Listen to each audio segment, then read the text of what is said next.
Just something about a peaceful ride. It's pretty peaceful, ain't it?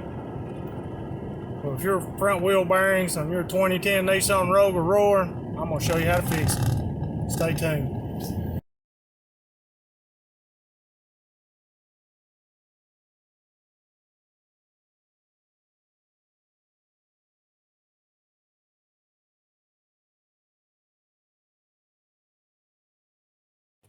PV2 Smurf here, guys. Today we're going to be changing the hub or wheel bearing, whatever you want to call it, for the front of a Nissan 2010 Nissan Rogue. Now these Rogues for the front, they're either front wheel drive or all wheel drive. However, the part number for the front or the all wheel drive for this year model is exactly the same. Verify if yours isn't, but it should be exactly the same.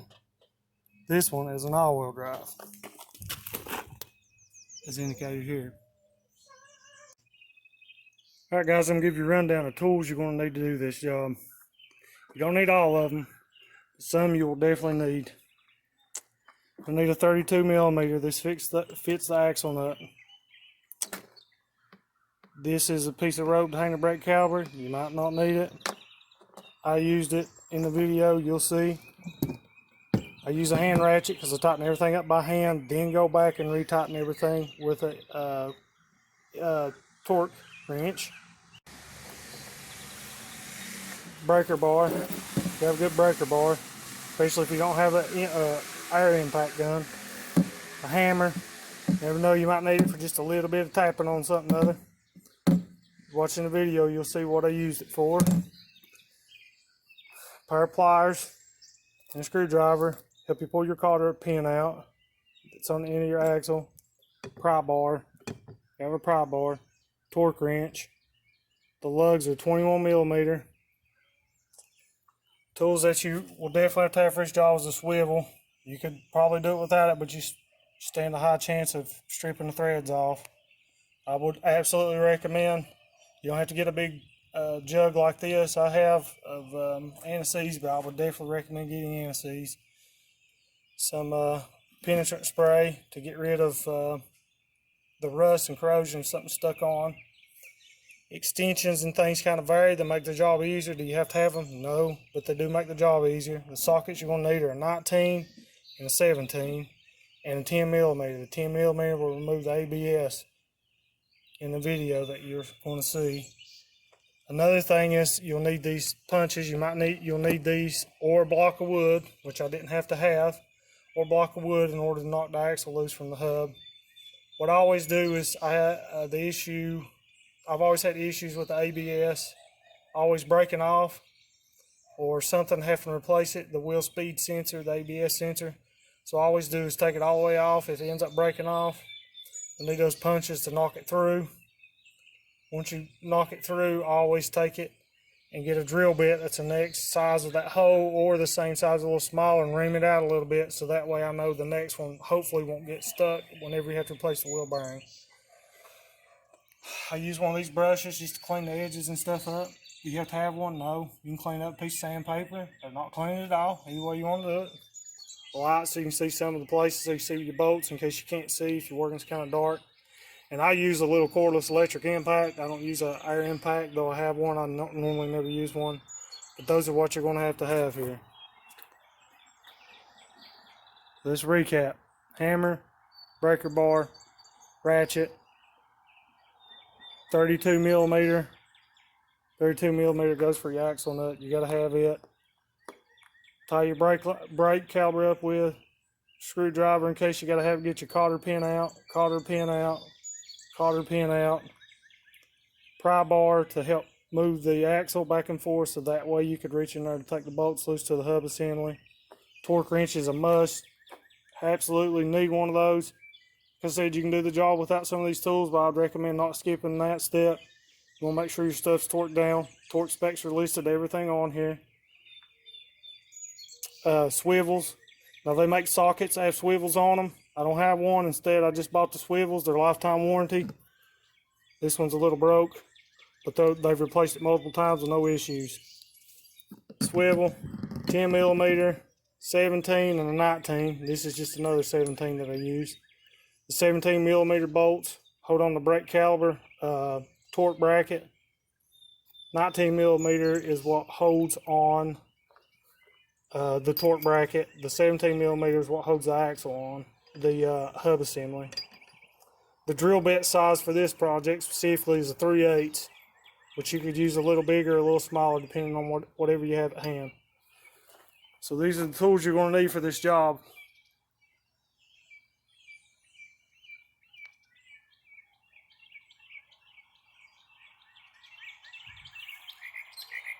I know some of y'all might just be changing this one time and you're never going to do this again because you get aggravated or you just don't have the money. Well, you're in luck. I was able to rent one socket, but you can rent a set of axle sockets, so you don't have to buy one of these. So do not buy one of these. Just go rent it, use it. Make sure it's in good shape, take it back. But you do not have to buy one of these. So please just rent it. I would urge you to rent it. Save your money on something else. Go buy you some pizza.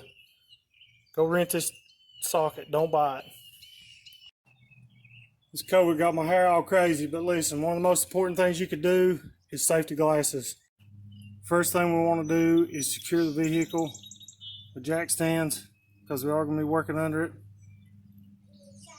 Before you raise it up, make sure you break your lugs and stuff off. I know you guys already know how to do that. Break the lugs and stuff off. I used 21 millimeters, a little loose. I think it might be a 20 or it could be a different size. It could just be the lug nuts, but I used a 21 to break it loose. Break it loose, get it up off the ground, and we'll move the tire. Always do the wiggle test.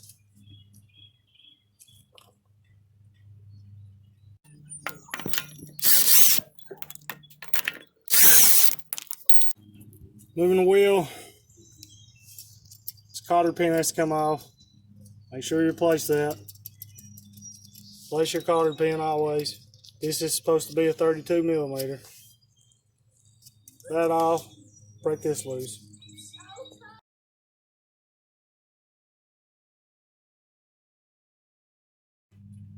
It's a 32 millimeter.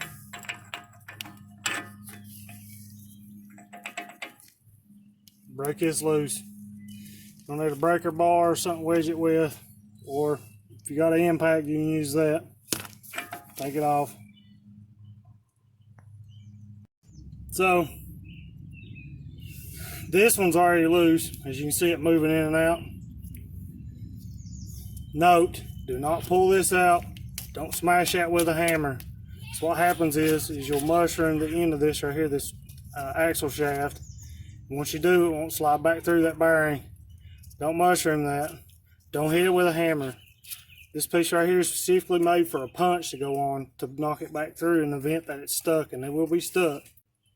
In the event it's stuck, get you a punch. It's the right size to fit in here, like that. Get you a hammer and hit on it. There's a gap right here.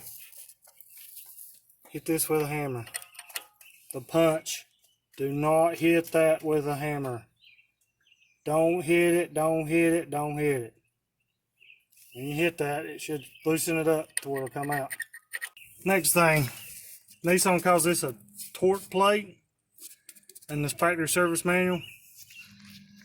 To remove it, there's a bolt here on the ear.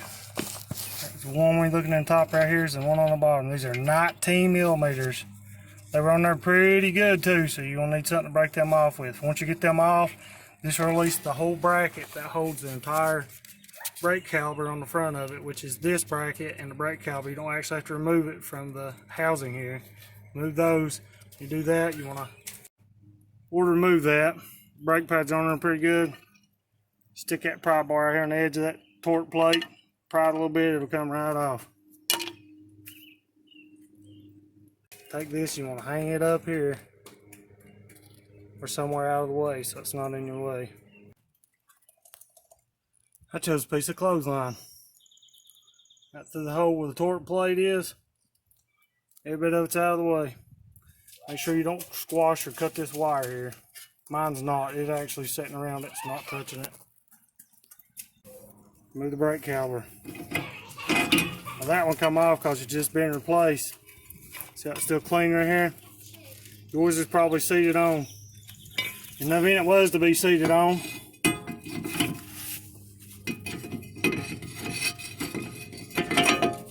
the event this was seated on and it didn't come off that easy, smack it with a hammer. Right here, don't hit your studs. Smack it there, there, and just keep going around and smacking it. When you do, it'll come loose. This will expose your axle hub that you got to get to. Also expose the other parts that you might need. Whatever you do, you don't want to hit that. Don't want to hit the rotor. Want to hit it on either side. You do want to check while you got these off. Make sure they're smooth all the way around and no rough edges. There's rough edges. Need to replace them, but these are really good and smooth. As you can tell, this has been changed previously. There's no rust on it. Keep in mind now, before you start moving anything while you're doing this, you have to remove the ABS sensor, which is located here. I think it's a 10 millimeter. Make sure you do that before you start pulling on this stuff, because you'll break it. And that's about 50 or 60 bucks in American USD. So make sure, take it loose, remove it. In the event you're going to remove this ABS wheel speed sensor, my ratchet wrench will not fit on that without interfering with this wire here. So you're going to need a 10 millimeter socket. It'll go right here, take it right off. Now it's probably not going to come out so easy. Yours might not. This one may.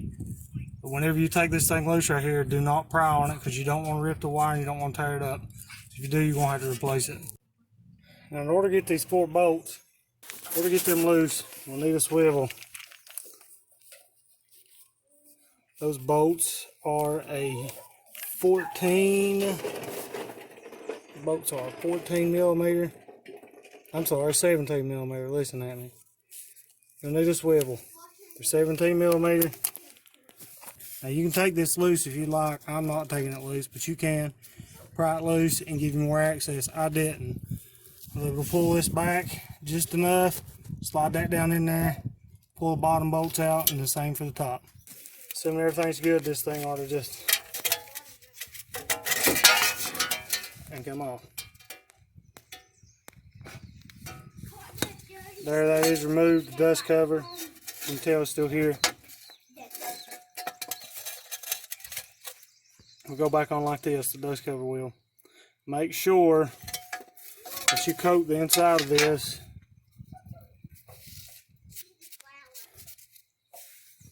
This one, well, you can tell you take it off.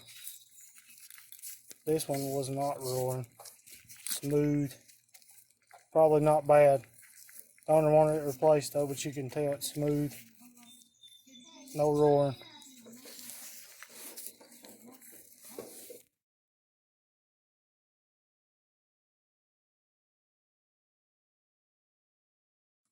This picture here shows the old hub assembly unit. It is missing a lip on the edge of it, which will allow removal or installation without removing the ABS sensor. However, the new piece here has a lip on the edge of it. You will not be allowed to remove or replace it without removing the ABS sensor first. When you do this, you want to put anti-seize on these, because this is a wear out item. It will wear out.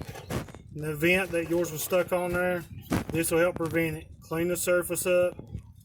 If you want to sand it a little bit, you can. Wouldn't go excessive with it. Put some anti-seize on all the mating surfaces, as well as I've seen them seize on this shaft here. So just put you a light coat. I'm going to wipe some of that off. But light coat all the way around. I went ahead and put it on the dust cover too, just to be safe. So that way in the future, when it has to be changed, it'll be easy to get to. Be easy to get off when I beat it off. So if you end up having trouble getting this axle shaft off, it's because it was probably mated in with the hub bearing, the hub assembly. So put your little anti-seize on it. Next time you won't have that issue.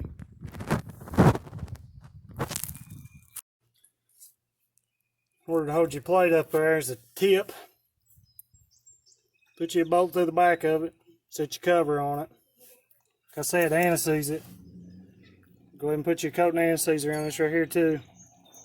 When you go to take it off, it'll be easy to get off. It won't seat in there. Anti-seize on both parts. Now, make this up and slide it back in there. The looks of it, it'll go on either way. So I guess prayerfully it really doesn't matter. In another event, you have a broken lug vehicle. This is the part you got to remove in order to replace it. So you'd remove this piece, put an impact on your lug right here, and knock it out and replace it with a new one. This is the exact moment in which someone like you or me realizes this new hub is not going to fit in here without removing the ABS sensor. So, couldn't get it out. Tried. It broke. When it broke, ended up taking the biggest punch I had,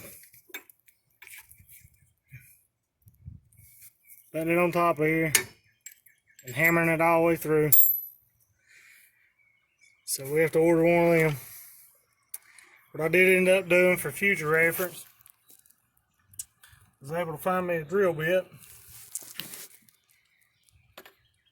and run it down in there a couple times, clean it out so the threads are clean, well, a lot cleaner than what they was. And there's a lot of rust in there, so put your new sensor in there and make sure you put anti-seize on it so it don't seize up. Now if I had just a fuzz smaller or bigger bit, I'd probably ram it down in there and get it really good and just go ahead and make it a little bigger. Won't have this issue, but these always seize up. It's always the issue. Use anti-seize. The wiring comes up here on the side, goes up, rubber grommet goes through here, then it moves up, it's through here. Pull this piece right here back. There's a snap here and a snap here if you need it, and then one right here. You pull that loose. Right there's the connector for it. ABS or wheel speed sensor, I can't remember what it's called. But the front, left, and right are the same part number. Plugs in there. Now that you got these reinstalled, and I did get a little anti-seize on them, but I'm going to say it's alright for the moment. It's just on the outside. That's because I was pushing it through. These 4 bolts are torqued to 65 foot-pounds. 65 foot-pounds. And I'll put the Newton meters on here too in case that applies to you. 65 foot-pounds for each one of those 4. Good measure when you put this on here. Go ahead and put you a little anti-seize right through here. That's probably way too much, but just go there you won't go all the way around that. Put it where it has to go, so that way you don't worry about the rotor seating on there. You can also do the inside of the rotor right here too. See where it's already red, where it's already starting to rust. Put you something around there and won't get stuck. Another note that I wanted to make is I always put me a little anti-seize where it contacts right here. On a vehicle that's typically maintenance, you don't see a tire getting stuck on there, but a vehicle goes through a lot of mud like this one. The customer of this one right here happens to drive in a lot of mud, as you can tell by the side of it and stuff. So as a good rule of thumb, so you don't worry about mud getting in here and seizing this on here, put your little anti-seize on it. Don't worry about the tire getting stuck to the rotor when it gets mud and stuff in it. You have to beat the tire off, and that'll help. As you can see, the coating and stuff I have around here, that'll protect the rotor from sticking to the new hub. I call them torque plates when looking in the service manual. They're torqued to, it says 129 foot-pounds. I think it's a little high, so I torqued mine to about 110. You can put blue Loctite on these if you'd like. I don't have any. Put some on it. Don't use red. You don't need red. The axle nut. This can come with one. Might need it for the future. But for ours, this is for the axle nut and what to torque it at. It says don't use the impact wrench, and you shouldn't, because you get it too tight, too much pressure on the bearing, cause it pre-wearing and it'll go out sooner. It says for ours a 2010, 92 foot-pounds or 125 Newton meters. That's what we're going to torque it to. Now each one of these might be different with the one you get, so make sure you check, see if you get one of these papers. If not, you would go by the factory service manual. This right here had a thing on it that says I'm supposed to be torqued to 92. So 92 foot-pounds. Torqued. Pull this off. Get this little castle nut looking piece. See the hole here? What you want to do is line this up. This hole. We'll be right over that. And then you want to check the other side. Make sure you can see the hole through the other side. See the hole? It's a little block, so you just take it off, twist it around, so you can see through both sides. Then you can see through both sides and it's good. Put your cotter pin in it. Use a new cotter pin. Use a new cotter pin.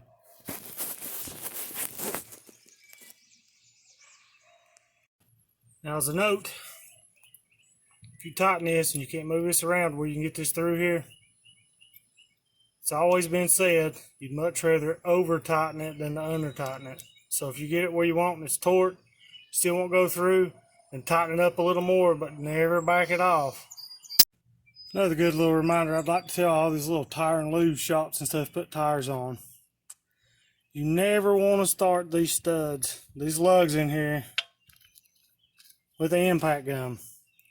Because you start them on there crooked, and people who don't know, they're like, oh, I'll just impact it down. No, because you strip that out, and then people like me and this customer has to go back and buy new studs or a hub which come with the new studs in it because it's been cross-threaded. Just don't do it. So if you are determined to use an impact to put these on, as you can see, this has nothing on it. Put it in the impact, as you can see. Make sure it's centered. It'll go real easy. You hear it? It's not impacting, it's just turning. See, it's catching right there. Good. Or do it this way. Take the socket. Here's the socket. Put the socket on here. Start it by hand. So that way if I say, oh, what's cross-threaded, I can back it back off. Start it by hand. Run it in here. Take you 5 seconds to do that. You should always just tighten it up by hand. Once you get it by hand, you know it's not cross-threaded. And if it is, it's just by hand. When you take an impact, at these tire and lube shops, the world's worst to do it. They stick them on there and somebody don't know what they're doing. Stick that thing on there and pop, pop, pop, pop, pop, and then they cross-thread it out. And then when you go change your flap beside the road, thread it out, you can't get it out, or God knows whatever else. Just take your time. Do it by hand. If you have to use impact, just barely do it. Make sure it don't impact. You shouldn't put it on it go. You shouldn't hear that. When you put this on, it should just go like this. It's spinning. As soon as it impacts, good. Because you know what else you got to do? You got to torque it. These, for this 2010 model, all-wheel drive, the torque specs for it for each tire is 90 foot-pounds. Torque them down. After you do them all, in case you don't know this, and I'm aware you do, you always want to go a crisscross pattern. You start here, this one, and this one, then this one, this one, crisscross. So that way this thing will seat flush. I'll just snug them up. After I snug them up, I take my torque wrench and I go down and just tighten them all up till they're a little more snug. So that way I know that they're going to seat where they're supposed to.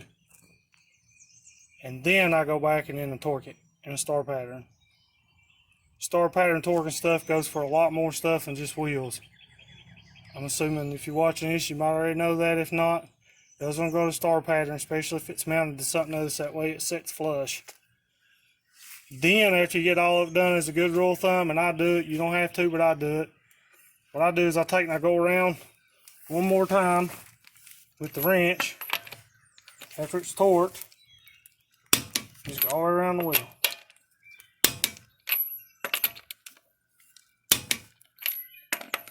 All the way around.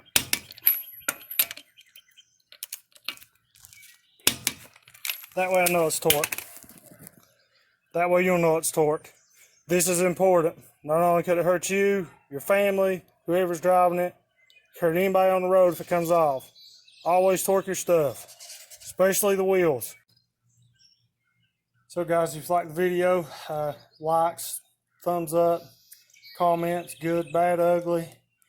Anything I could change, some future ideas of things you'd like to see, let me know. I hope that I help somebody out, somebody who's out here. I hope that I'm able to help you out and do whatever it is you're doing. I hope I give you a little insight, event, and idea. You just bought this and you got to replace it, or, you know, your son's girlfriend has one and he wants to replace it, and maybe this will be a bonding moment for you. So in any event, guys, make sure that you take care of yourself, family, and everybody else. And always remember, guys, your rig, your call.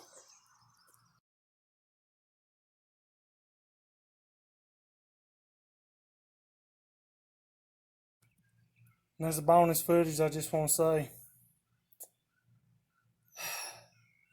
this Nissan was designed a lot better, in my opinion, than what the other one was. And I'm beyond grateful that this one specifically had been changed before.